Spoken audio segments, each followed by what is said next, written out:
सत्ता विरोधी लहर के बावजूद राज्य में सत्तारूढ़ पार्टी ने सत्ता बरकरार रखी है और विधानसभा चुनावों में कांग्रेस की वापसी के प्रयास को रोक दिया है, जिसके परिणाम मंगलवार को घोषित किए गए।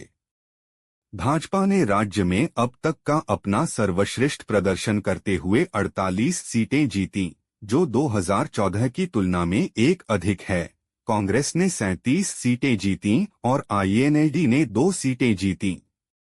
3 निर्दलीय उम्मीदवारों ने भी जीत का स्वाद चखा। भाजपा ने इस बार हरियाणा की 90 में से 89 सीटों पर चुनाव लड़ा था।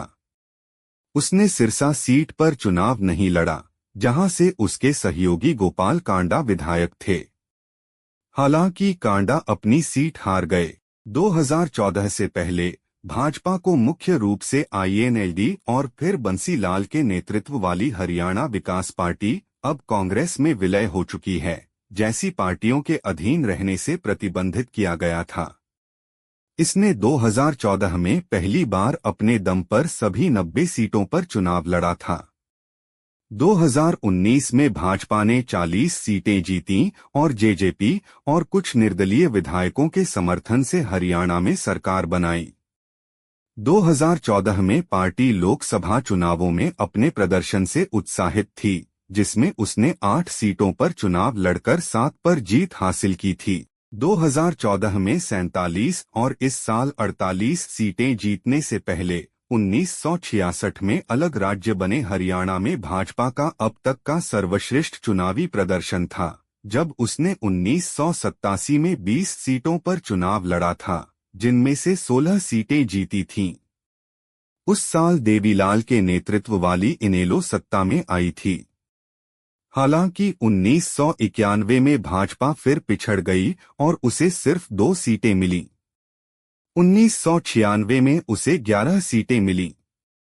वर्तमान और 2019 के विपरीत 2014 के विधानसभा चुनावों में भाजपा ने किसी को भी अपना मुख्यमंत्री पद का उम्मीदवार घोषित नहीं किया था और चुनाव सामूहिक नेतृत्व में लड़े गए थे।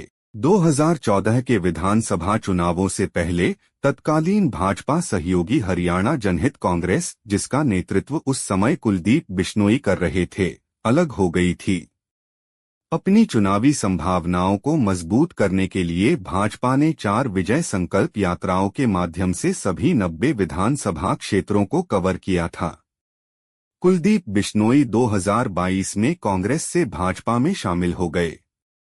हरियाणा में 5 अक्टूबर को एक ही चरण में मतदान हुआ। हरियाणा के मुख्यमंत्री सैनी ने भाजपा की जीत के लिए मतदाताओं को धन्यवाद देते हुए मंगलवार को कहा कि लोगों ने प्रधानमंत्री नरेंद्र मोदी के नेतृत्व में सरकार की नीतियों पर अपनी मुहर लगा दी है।